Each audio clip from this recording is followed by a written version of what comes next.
Hello नमस्कार दोस्तों, स्वागत है आपका ब्राइट कल पर। दोस्तों आज हम देखेंगे एसएससी जीडी 2025 के लिए मैथ्स का प्रैक्टिस सेट नंबर 18। इससे पहले दोस्तों हम 17 प्रैक्टिस सेट पूरे कर चुके हैं और वो सारे प्रैक्टिस सेट चैनल पर अपलोड हैं और उनकी प्लेलिस्ट भी चैनल पर बनाई हुई है, आप उन्हें वहाँ से पूरा कर सकते हैं। ठीक है दोस्तों, और ये जो प्रैक्टिस सेट है ये प्रैक्टिस सेट 18 है और ये जो एसएससी जीडी की जो बढ़ती हुई है प्रीवियस ईयर उसका ही पेपर है और इसका आज हम सॉल्यूशन करने वाले हैं। टोटल इसमें 20 क्वेश्चन है। ठीक है, और वीडियो यदि आप मेरा देखते हैं वीडियो ये प्रैक्टिस सेट, तो आपको कैसा लगता है वीडियो यदि आपको अच्छा लगता है तो वीडियो को लाइक कर दें, मतलब लाइक कर दिया करें और चैनल को सब्सक्राइब कर लें और वीडियो का जो बेल आइकन है चैनल का उसे आप ऑन कर लें ताकि और भी वीडियो जो हम डालें प्रैक्टिस सेट की वो आपके पास पहुंच जाए। ठीक है दोस्तों, तो और दोस्तों एक बात और, यदि आपकी कोई भी क्वेरी है मैथ से रिलेटेड, आप और कुछ मतलब मेरे से चाहते हैं तो आप कमेंट में भी लिख सकते हैं। ठीक है, तो उसका भी आपको जवाब दे दिया जाएगा।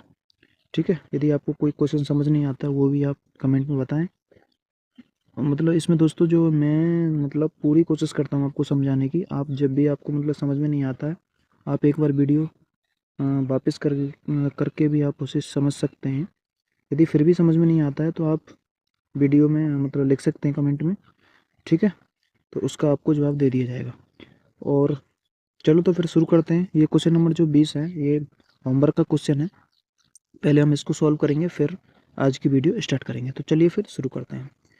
किसी हीरे की कीमत उसके भार के वर्ग के अनुक्रमानुपाती है। हीरे की कीमत 87,880 रुपये है। यह दो टुकड़ों में टूट गया जिनका भार 5:8 के अनुपात में है। हीरे के टूटने से कितने की हानि हुई। ठीक है दोस्तों, तो देखो इसके जो करने का तरीका है, हीरे की कीमत जो है उसके भार के वर्ग के अनुक्रमानुपाती है। भार के वर्ग के अनुक्रमानुपाती है।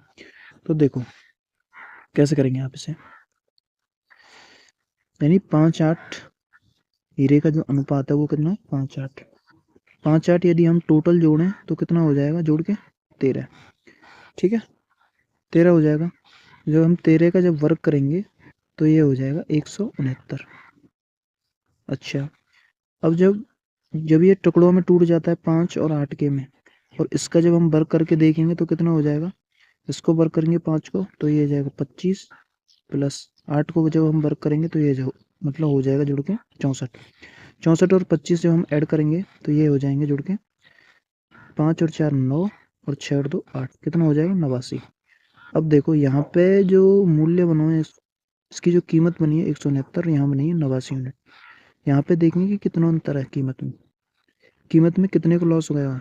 तो यहाँ देखेंगे 9 में से 9 गए तो 0 और 16 में से 8 गए तो 8, यानी 80 यूनिट को लॉस है। लेकिन माने कि ये हीरे की कीमत कितने की हानि हुई, तो कितने की हानि हुई 80 यूनिट की हानि हुई। पहले तो कितने की हानि हुई 80 यूनिट की हानि हुई। ठीक है, इतनी बात समझ में आई।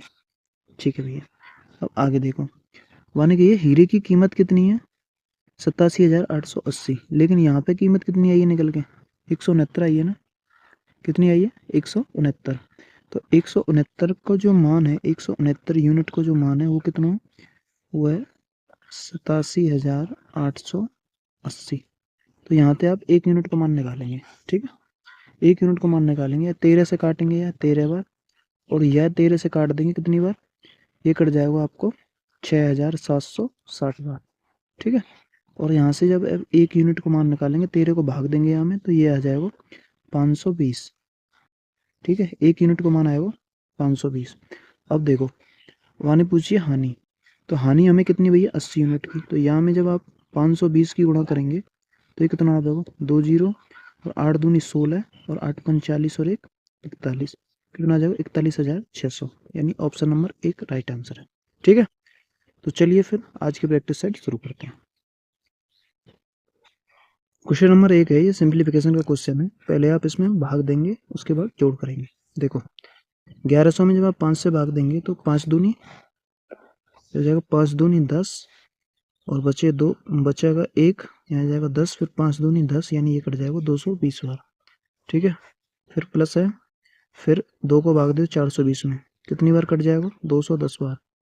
प्लस लगाओ, फिर 5 को भाग दो 550 में, ये कट जाएगा 110 वाट। अब सबको आप जोड़ कर दो, सबको जोड़ करेंगे, देखो जोड़ेंगे कैसे, 200 400 500, यानी 500 तो है वो, ठीक है। अच्छा, अब 20 30 और 10 40, यानी 540 हो जाएगा टोटल जोड़ के। ऑप्शन नंबर 2 राइट आंसर है, ठीक है भैया। नेक्स्ट क्वेश्चन है क्वेश्चन नंबर 2। क्वेश्चन नंबर 2 है 9,000 रुपये की धनराशि 2 वर्ष के लिए 32% वार्षिक दर से चक्रवर्ती ब्याज वार्षिक रूप से संयोजित कितना होगा, यानी चक्रवर्ती ब्याज पूछा है हमें, ठीक है। तो आप क्या करेंगे, पहले इसमें 2 साल को रेट निकाल लेंगे चक्रवर्ती ब्याज को। तो रेट निकालने के लिए वही फॉर्मूला है, कौन सा, जो हम करते आ रहे हैं शुरू से, कि R2 बराबर x plus Y plus X Y upon 100, ये फॉर्मूला है 2 साल की रेट निकालने के लिए। तो देखो 32 प्लस 32 प्लस 32 गुणा 32 करेंगे तो कितना आ जाएगा, 1024, और 1024 में 100 से भाग देंगे तो ये आ जाएगा 10.24, ठीक है। कितना आ जाएगा 10.24। अब इस सब को जोड़ कर दो, 32 32 64 और 10 74, 74 पॉइंट कितना आ जाएगा, ये आ जाएगा 74.24, 74.24 टोटल परसेंट रेट आ जाएगी निकल के 2 साल की। अब देखो धन कितना दियो, 9,000। अब 9,000 गुणा 74.24 निकाल दो, बटे में 100, परसेंट हटाएंगे ना यहाँ पे। अब यहाँ से जब आप परसेंट हटाएंगे तो ये 100 को भाग दिया, ठीक है। अब देखो पॉइंट और हटाओ, 2 जीरो और लगा दो। अब 3 जीरो काट देंगे, ऊपर भी 3 जीरो है, यानी 3 जीरो से 3 जीरो कैंसिल, नीचे 10 बचेगा और ऊपर बचेगा 9 गुणा 7,000 7,424। अब 9 की गुणा करेंगे जब ऊपर तो ये आ जाएगा कितना, 9 चौका 36, 9 दूनी 18 और 3 21 हासिल 2, 9 चौका 36 और 2 38 और 9 7 63 और 3 66। अब नीचे 10 को भाग देंगे तो एक यहाँ पॉइंट लग जाएगा, तो 66 से 81.6, यानी ऑप्शन नंबर 2 राइट आंसर है, ठीक है भैया। नेक्स्ट क्वेश्चन है क्वेश्चन नंबर 3। क्वेश्चन नंबर 3 है भाई, एक निश्चित धनराशि 10% वार्षिक दर से 7 वर्ष और 8 वर्ष के लिए साधारण ब्याज को अंतर कितना है, 57 रुपये है, वह धनराशि कितनी है। तो देखो एक ये पिछले प्रैक्टिस सेट में भी ऐसा क्वेश्चन आया था, इसमें भी देखो करना क्या होता है इसमें। आप देखो यहाँ से पहले 7 वर्ष और 8 वर्ष, यानी 1 वर्ष को जो अंतर है वो कितना है ब्याज को, 57 रुपये है। कितना, 57 रुपये अंतर है ना, तो 1 वर्ष बढ़ी, ठीक है। अब 1 वर्ष में, अब 1 साल को जो ब्याज को जो रेट है वो 10%, गुणा 10 करो। अब ये 1 साल को ब्याज भाई 10 ही तो रहेगा, एक में गुणा करेंगे तो यानी रेट में कोई परिवर्तन आएगा ना जी। तो 10% को जो मान दियो वो कितना दियो, 57, और धनराशि कितनी रहे हमारी, 100% तो रहे, तो 100% बराबर कितना आ जाएगा, 570, ठीक है। कितना आ जाएगा, 570, यही आंसर है, यानी कि ऑप्शन नंबर 4 राइट आंसर है, ठीक है। मूलधन निकाल दिया हमने डायरेक्ट। नेक्स्ट क्वेश्चन है क्वेश्चन नंबर 4। क्वेश्चन नंबर 4 है, एक मुर्गी फार्म में 120 मुर्गियां हैं, ठीक है। फार्म में 140 अतिरिक्त मुर्गियां शामिल करने पर मुर्गी फार्म का व्यय 4,050 रुपये बढ़ जाता है, जबकि प्रति मुर्गी औसत व्यय 3 रुपये कम हो जाता है। मुर्गी फार्म का कुल मुर्गी फार्म का मूल्य व्यय कितना था। देखो बहुत बढ़िया क्वेश्चन है, एवरेज को देखो करेंगे कैसे है। एक मुर्गी फार्म में 120 मुर्गियां हैं, टोटल कितनी मुर्गियां हैं, 120 मुर्गियां हैं, यानी 120 मुर्गी हैं टोटल, ठीक है। मान लो 120 मुर्गी को एवरेज एक्स रहे होगा, ठीक है, कोई एवरेज दियो ना यहाँ पे, 120 मुर्गी को एवरेज एक्स मान लिया हमने, ठीक है। अब वाने का गई है हमें, वाने का गई है यदि फार्म में 140 मुर्गी और बढ़ जाएं, पहले 120 ही 140 और आएगी मुर्गी, तो मुर्गी टोटल कितनी आएगी, मुर्गी आएगी भैया जी 260, 260 आएगी मुर्गी, ठीक है। 260 आएगी तो मुर्गी फार्म का तो व्यय कितना बढ़ गो, 4,050 रुपये बढ़ जाओ, लेकिन प्रति मुर्गी जो औसत व्यय है वो कितना घट गो, 3 रुपये, यानी कि प्रति मुर्गी घटो तो यानी एवरेज भी कितना घट जाएगा, 3 घट जाएगा, ठीक है। 3 आ जाएगा ना घट के, ठीक है। अब देखो अब हमें करना क्या है, अब हमें बराबर करने है, बराबर पक्ष कैसे करेंगे, यहाँ से जब मैं योग निकालूंगा तो ये कितना आ जाएगा, 120 एक्स, और यहाँ से जब मैं योग निकालूंगा तो ये कितना आ जाएगा 260 और x माइनस 3। ठीक है भैया। अब देखो यहाँ से ही टोटल योग है क्या ना, टोटल योग, हाँ जी बिल्कुल है, और ये भी टोटल योग आएगा। लेकिन मैंने एक बात और बोली है कि 140 मुर्गी जब बढ़ी ना, 140 मुर्गी बढ़ी, शामिल करने पर मुर्गी फार्म का जो व्यय है वो कितना बढ़ गो, 4050 बढ़ गो। यानी ये जो वैल्यू है 120x, ये जो योग है, और ये जो 260 x माइनस 3 योग है, ठीक है, याते याते ये कितना कम है, कितना कम है, 4050 रुपये कम है। यानी कि ये जो 4050 रुपये ज़्यादा है, तो घटा दो यहाँ से 260 x माइनस 3 माइनस 120 x बराबर 4050। ठीक है भैया। अब यहाँ से आप x की वैल्यू निकाल लेंगे। ठीक है, x की वैल्यू यहाँ से जब आप निकाल लेंगे तो देखो गुणा करो, यहाँ 260 x माइनस 26 दिया 126 दिया 78 आ जाएगा ना, 26 दिया 78 यानी 780 माइनस 120 x बराबर 4050। अब देखो 120 x और 260 x जब घटाएंगे यहाँ पे तो ये कितना बचेगा 140 x, ये बचेगा यहाँ पे 140 x बराबर, अभी 780 यहाँ में से क्या आ जाएगा, जुड़ जाएगा, तो जोड़ दो यहाँ में कितना आ जाएगा, ये जुड़ के ये आ जाएगा 4830, ये आ जाएगा 4830।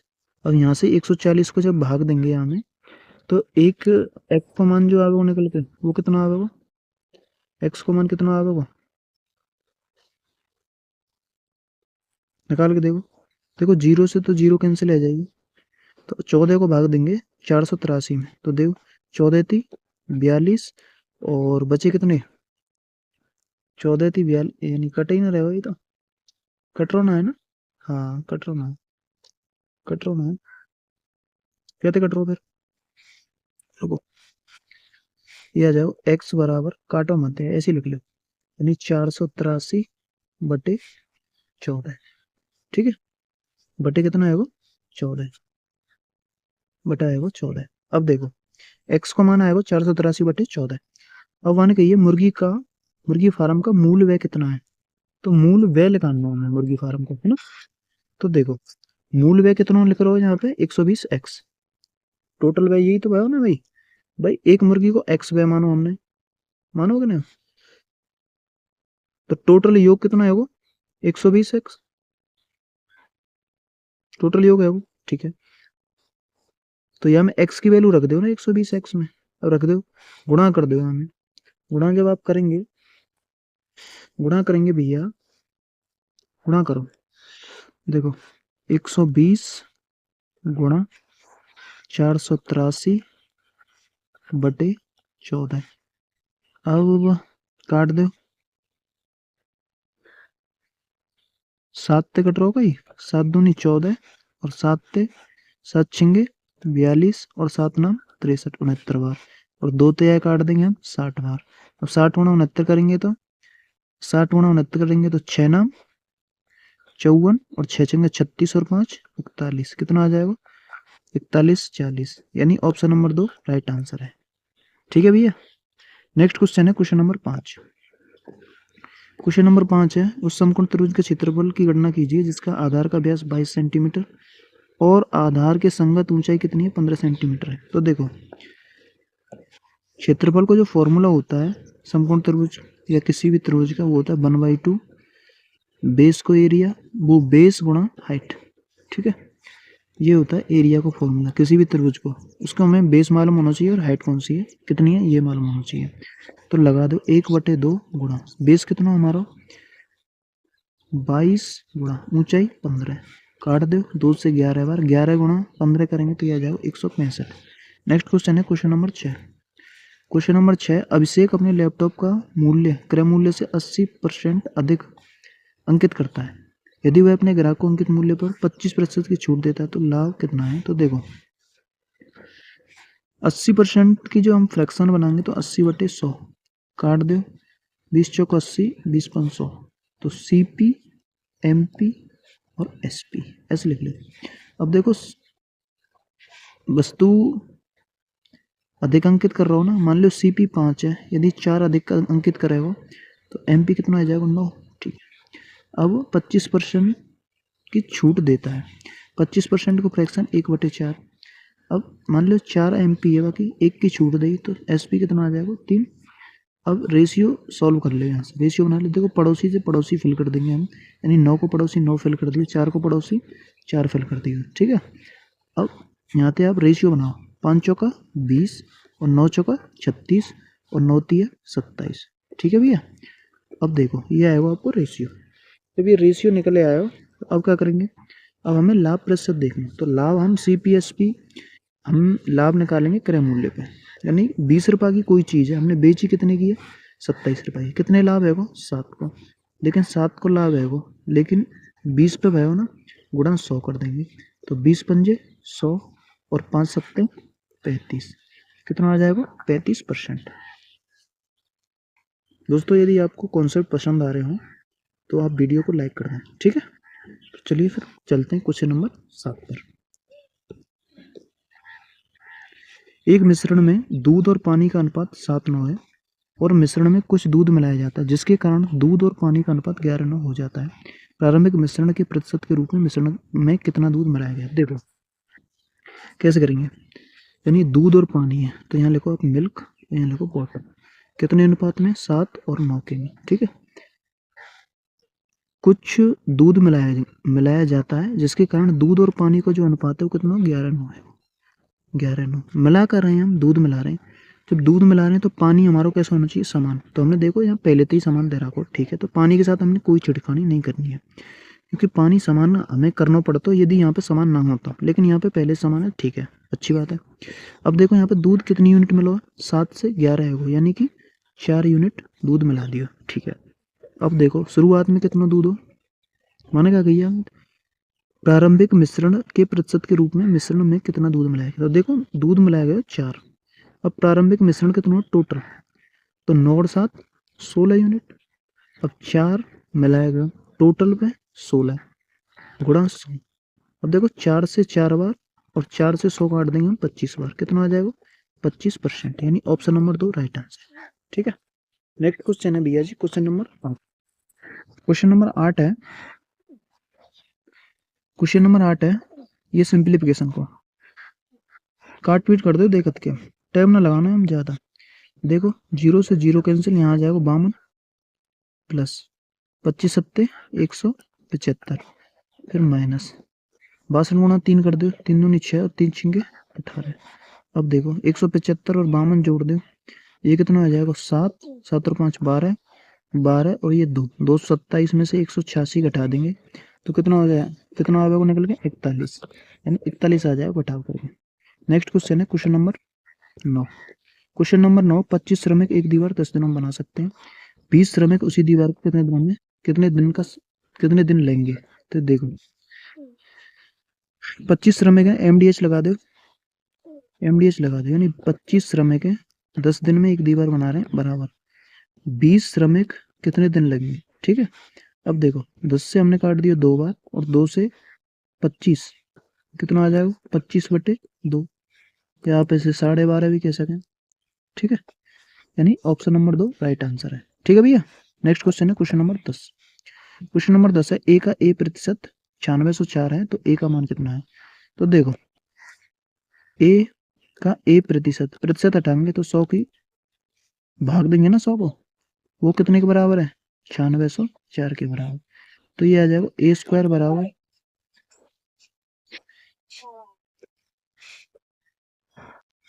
देखो ये आ जाएगा ए स्क्वायर और 100 की गुणा हो जाएगी 9604 में, तो 9604 गुणा 100। ठीक है, अब देखो निकाल दो मेरे भाई, ए बराबर कितना आ जाएगा रूट में 9604 गुणा 100। अब देखो 100 को वर्गमूल 10 और 9604 क्या को वर्गमूल है भाई, 100 को वर्गमूल कितना है 10 और 9604 क्या को वर्गमूल है ये 98 को, कितने को 98 को। तो 98 गुणा 10 करेंगे तो कितना आ जाएगा 980, यही तो आंसर है ऑप्शन नंबर 2। ठीक है भैया। नेक्स्ट क्वेश्चन है क्वेश्चन नंबर 11। क्वेश्चन नंबर 11 है, ए बी से 4 गुना अच्छा कारीगर है। सीधे लिखो, ए बी से 4 गुना अच्छा कारीगर है, ये क्षमता को रेशियो है वो।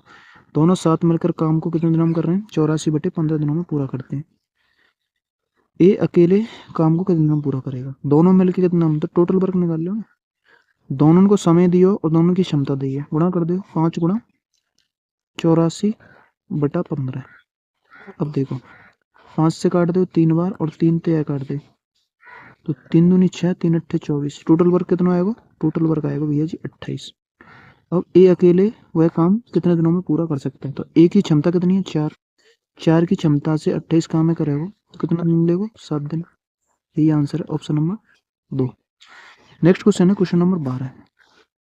क्वेश्चन नंबर 12, एक बैग में काली गेंद और सफेद गेंदों का अनुपात 7:4 है। कितना? एक काली गेंद है यानी ब्लैक और एक व्हाइट, 7:4 के अनुपात में है। उसी बैग में 44 सफेद गेंद है, तो रेशियो में कितने दी है? 4 यूनिट। तो 4 को मान दियो 44, तो कितने गुना दियो? 11 गुना अधिक दियो। बैग में कुल गेंदों की संख्या, तो टोटल रेशियो कितना हो जाएगा? 7 और 4 11। और 11 को कितना कर दो हमें? फिर 11 गुना ही कर देना चाहिए, यानी कि ये आ जाएगा 121। ऑप्शन नंबर 3 राइट आंसर है। ठीक है भैया। नेक्स्ट क्वेश्चन है क्वेश्चन नंबर 13। क्वेश्चन नंबर 13 है, एक कूलर का क्रय मूल्य 6400 रुपये है। यदि लाभ प्रतिशत 24% है तो कूलर का विक्रय मूल्य कितना है? तो देखो सीधी सी बात है, 6400 अब 24% के लाभ पे बेच रहे हैं तो 124/100। अब देखो 2 जीरो से 2 जीरो कैंसिल, 64 गुना 124 कर दो भैया जी, कर दो 124 गुणा 64 कर दो। 4 चौका 16 और 12 चौका 48 और 1 49, 6 चौका 24 और 12 छंगे 72 74। अब देखो 6 9 और 4 13, 8 और 1 9 और ये 7, 7936, यानी ऑप्शन नंबर 2 राइट आंसर है। ठीक है। नेक्स्ट क्वेश्चन है क्वेश्चन नंबर 14। क्वेश्चन नंबर 14, निम्नलिखित में से कौन सी संख्या 4 7 और 23 से विभाज्य है? जो 23 से विभाजित कौन सी संख्या होगी? 23 से विभाजित संख्या होगी, 23 से विभाजित संख्या होगी, मतलब 4 7 और 23 से कौन सी संख्या विभाजित होगी, यानी इनका जो एलसीएम से जो संख्या विभाजित होगी वो संख्या इन सभी से विभाजित हो जाएगी। ठीक है। तो इनको एलसीएम कितना आ जाएगा? एलसीएम देख लो, 23 गुणा 7 करो फिर गुणा 4 कर दो, तो 7 या 21 और 7 दूनी 14 और 1 14 और 2 16, यानी 161 और 161 गुणा 4 करेंगे तो 4 एकम 4 और 16 चौका 64, यानी 644 इनको क्या आ जाएगा? 644 आ जाएगा भैया जी इनको एलसीएम। एलसीएम कितना आ जाएगा? 644, यानी जो संख्या 644 से विभाजित है वो इन तीनों से विभाजित है। तो देख लो कौन सी विभाजित है? 644। एक ही संख्या है जो 644 से विभाजित है, यानी ऑप्शन नंबर 3। एक तरीका तो ये है कि इनको एलसीएम ले और एलसीएम से भाग देखो चेक करके कौन सी संख्या विभाजित है। ठीक है। एक तरीका ये इन तीनों से भाग दे के देख लो। तीनों से भाग दे के कैसे देखेंगे? देखो जैसे हमने 4 से देखी, हमने 4 ले लियो पहले। ठीक है, हमने ले लियो 4, हमने ले लियो भैया जी 4, हमने 4 ले लियो, यानी 4 से कौन सी संख्या कट सकती है? यानी यहाँ के 2 अंक 4 से विभाजित होंगे, 2 अंक 4 से विभाजित होंगे, वो संख्या 4 से कट जाएगी। ठीक है।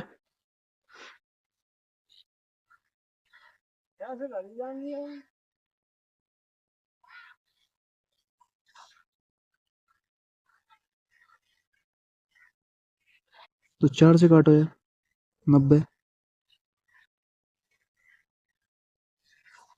90 कट जाएगी 4 से? ना कटेगी, बिल्कुल ना कटेगी भैया जी, बिल्कुल ना कटेगी 4 से 90, ये ना कटेगी। 4 से 45 ना कटेगी, ये कट जाएगी। 4 से 40 57 कटेंगे। Option number 3 right answer. एक तो हमने चेक कर लिया, ऑप्शन आएगा तीसरा लेकर के। ठीक है। नेक्स्ट क्वेश्चन है क्वेश्चन नंबर 15। अब क्वेश्चन नंबर 15 है, यदि किसी वस्तु का अंकित मूल्य और विक्रय मूल्य का अनुपात कितना हो? 13:9 है, तो छूट प्रतिशत कितना है? तो देखो अंकित मूल्य और विक्रय मूल्य 13 में से 13 एमपी है और 9 कौन है? एसपी, यानी 13 से 9 है वो, यानी कितनी छूट दे दी यहाँ पे? 4 की। कितने दे दी? 13 से। गुणा 100 कर देंगे तो 400 भागे 13, 13 से 400 काट दो, 13 थी 39, 10 में भाग जाएगा ना जाएगा, जीरो लगाओ, 13×7 = 91 यानी 30.7 के लगभग। Option number 2 right answer. Next question है क्वेश्चन नंबर 16। एक वस्तु को इतने में बेचने पर अर्जित लाभ उसी वस्तु को 3900 रुपये में बेचने पर हुई हानि का 5 गुना है। ठीक है, 20% का लाभ अर्जित करने के लिए वस्तु का विक्रय मूल्य कितना होगा। तो देखो भैया, किसी वस्तु को 4550 रुपया में बेचने पर उसी अर्जित लाभ उसी वस्तु को 3290 में बेचने पर हुई हानि का 5 गुना है ना। तो देखो यहाँ पे लिखो आप सीपी, कैसे करेंगे करने को, आप एक मेथड बता रहा हूँ, यहाँ पे आप सीपी लिखो बीच में, ठीक है, मानी उसी वस्तु को किसी वस्तु को 4550 में बेच रहे पहले में, यहाँ लिखो 4550, अब उसी वस्तु को 3290 में बेच रहे हैं, कितने में बेच रहे हैं 3290। अच्छा, अब आने का आ गई है 4550 में बेचने पर अर्जित लाभ उसी वस्तु को 3290 में बेचने पर हुई हानि का 5 गुना है। यानी यहाँ पे जो लाभ है रो, यहाँ पे जो हानि है रही है, हुई हानि का 5 गुना है। कौन लाभ, तो यहाँ पे हानि मान लो 1 है तो लाभ कितना है 5 गुना। अब कैसे बांटना, देखो इन दोनों का आप अंतर ले, हमने इनको दोनों को अंतर लियो तो अंतर कितना आया निकल के, दोनों को जब हमने अंतर लियो तो अंतर आया 1260, कितना आया 1260। अब 1260 है, हम 1 काय में बांट देंगे 5 में बांट देंगे, तो टोटल कितना है 6, तो 1 यूनिट का मान निकाल लेना थे, 6 दूनी 12 और 6 एकम 6 यानी 210, 1 यूनिट का मान आएगा 210। ठीक है, तो यहाँ जो मान आएगा वो कितना आ जाएगा 210, यानी लॉस कितना आएगा 210। यहाँ पे आप सीपी निकाल लेंगे क्या, ना निकाल लेंगे भैया, यानी 3290 में आप 210 जोड़ दे तो सीपी कितना आ जाएगा, सीपी आ जाएगा निकल के, सीपी आ जाएगा 0 9 और 1 10 और 4 और 1 5 और ये आ जाएगा 3, कितना आ जाएगा 3500, यानी सीपी आएगा 3500। अब आने का गई है उसी वस्तु को जब 20% के लाभ पर लाभ अर्जित करने के लिए वस्तु का विक्रय मूल्य कितना हो, तो 20% को लाभ अर्जित कर रहा हूँ ना, तो 120/100 लगा दो यहाँ पे, तो 2 जीरो से 2 जीरो कैंसिल कर लो और 12 गुणा 350 कर दो, 0 12 5 60 और हंसर लगी 6 और 12 थी 36, 36 6 42, कितना आ जाएगा 4200, यानी विक्रय मूल्य कितना आ जाएगा 4200। ऑप्शन नंबर 2 राइट आंसर है। ठीक है, नेक्स्ट क्वेश्चन है क्वेश्चन नंबर 17। क्वेश्चन नंबर 17 है मेरे भाई, 17 संख्याओं का औसत 47 है, प्रत्येक संख्या को 6 से गुणा किया जाए तो नया औसत कितना होगा। देखो औसत के मामले में जो मतलब संख्या के साथ में जो छेड़खानी होगी वही औसत के साथ में सेम होगी, लेकिन सभी संख्या के साथ में जो होगी वही घटना औसत के साथ में भी है जाएगी। ठीक है, ये चीज आप ध्यान रखेंगे तो ये डायरेक्ट आंसर निकल पाएंगे क्वेश्चन को। डायरेक्ट कैसे भैया, डायरेक्ट ऐसे हैं कि 17 जो संख्या है ना, 17 संख्याओं को औसत कितना दियो 47, अब हम प्रत्येक संख्या के साथ में गुणा कर रहे हैं 6 को। ठीक है, तो औसत में भी क्या मतलब परिवर्तन आ जाएगा, यानी 6 को ही गुणा औसत में कर दो यानी इतना ही परिवर्तन आ जाएगा, 6 7 42 हासिल 4 और 6 चौका 24 और 4 28, यानी कितना आ जाएगा नया एवरेज 282। यदि यहाँ पे जो मैं कहता हूँ कि प्रत्येक संख्या में 6 जोड़ दिया जाए या 6 घटा दिया जाए तो एवरेज में भी 6 जोड़ दे 6 घटा दे। ठीक है, यानी जहां संख्या के साथ में सभी के साथ में करेगी प्रक्रिया वही एवरेज के साथ में होगी, ये आप चीज एक ध्यान रखें। ठीक है, नेक्स्ट क्वेश्चन है क्वेश्चन नंबर 18। क्वेश्चन नंबर 18 भाई साहब, जब किसी संख्या में क्रमिक रूप से 10%, 15% और 56% की कमी की जाती है वह संख्या 20,196 रुपये हो जाती है, 96 हो जाती है, वह संख्या क्या है। तो देखो संख्या में कितनी कितनी कमी कर रहे हैं, 10%, 15% और 10 15 और 56% की कमी कर रहे हैं लगातार। तो देखो 10% फ्रैक्शन 1/10 होता है। ठीक है, 10% की फ्रैक्शन 1/10, 10% की फ्रैक्शन है 1/10। ठीक है, 15% को तो 5 दिया 15 और 5 से 20 बार। अब 56% को फ्रैक्शन 56/100 आ जाएगा, और 56/100 ये काट लो तो 4 से 14 बार और 4 से 25 बार ये आएगा। अब देखो पहली साल में 10 से 9 आएगा, दूसरी साल में मतलब दूसरी परसेंट कितनी आ जाएगी कट के, तो 10, 20 से 17 आ जाएगी। ऐसी तीसरी कितनी आ जाएगी, 25 में से 14 का जाएंगे तो कितनी आ जाएगी, 11। ठीक है। अब अब देखें, अब क्या करेंगे, अब क्या करेंगे भैया, अब करेंगे क्या, इनको गुणा कर लो, टोटल 25 दूनी 50 और ये आ जाएगा कितना, 5,000। अच्छा, और ये या की गुणा मत करो, 9 गुणा 17 गुणा 11, और या को मान कितना दिया होगा मैंने, कमी वह संख्या कितनी हो जाती है, 20,196, 20,196।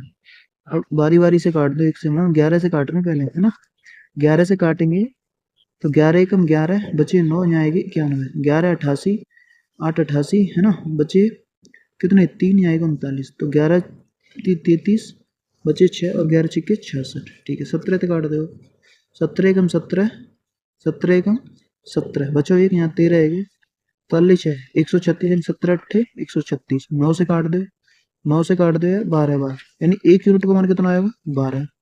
1 यूनिट का मान 12 आएगा, तो 5,000 यूनिट का मान निकाल दो ना, 12 की गुणा कर दो हम, तो 12 पंजे 60, और 3 जीरो चिपका दो, यानी कितना आ जाएगा, 60,000। नेक्स्ट क्वेश्चन है क्वेश्चन नंबर 19। क्वेश्चन नंबर 19 है सिंप्लीफिकेशन का। देखो सबसे पहले छोटा कोष्टक सोल्व करो, हम सबसे पहले छोटा कोष्टक सोल्व करेंगे, ये आ जाएगा 8, 8 में 4 गुणा करेंगे तो 32, वो भी काहे के माइनस के 32। ठीक है, माइनस के 32, माइनस के 32 42 में से घटाएंगे तो कितना बचेगा, 10, कितना बचेगा 10, और 10 की गुणा कायम कर देंगे 2 में, तो ये कितना आ जाएगा 20, वो भी जाएगा प्लस को, आगे थे 4, तो 20 और 4, 20 और 4 कितना आ जाएगा 24, और 24 गुणा 3 करेंगे तो कितना आ जाएगा 72, कितना आ जाएगा 72। ऐसे ही सोल्व करना आप, ये लिखना ना है, पुस्तक वगैरह कुछ भी नहीं लिखना, डायरेक्ट ऐसे सोल्व करते चलेगा। ठीक है, 72 आएगा। नेक्स्ट क्वेश्चन है क्वेश्चन नंबर 20। क्वेश्चन नंबर 20 है, एक चोर 2 PM पर एक कार चुराता है और इसे 70 किलोमीटर प्रति घंटा की चाल से चलाता है। चोरी का पता चलता है 3 PM पर, और कार मालिक 105 किलोमीटर प्रति घंटा की चाल से दूसरी कार में चोर का पीछा करने निकल पड़ता है। मालिक कितने बजे चोर को पकड़ लेगा। ठीक है भैया, तो ये क्वेश्चन जो है आप होमवर्क में करना, और आंसर काय में देना भैया जी, आंसर देना कमेंट बॉक्स में, होमवर्क में सॉल्व करो और कमेंट में आंसर दो, काय में दो, कमेंट में आंसर दो। ठीक है, और यहाँ तक जब आप वीडियो देखेंगे आपने, तो कैसी लगी भैया वीडियो, वीडियो यदि आपको अच्छी लगी है, यदि आपको लगा है कि कुछ कॉन्सेप्ट बताए हमने, तो वीडियो भैया लाइक कर देना, और चैनल को सब्सक्राइब कर लेना, और दोस्तों को अपने को ज़्यादा से ज़्यादा शेयर करना वीडियो को। ठीक है, ताकि और भी साथी हमारे साथ जुड़े और अपने मैथ्स में कुछ इम्प्रूवमेंट लाएं। ठीक है, और मिलते हैं नेक्स्ट प्रैक्टिस सेट में, तब तक के लिए जय हिंद जय भारत।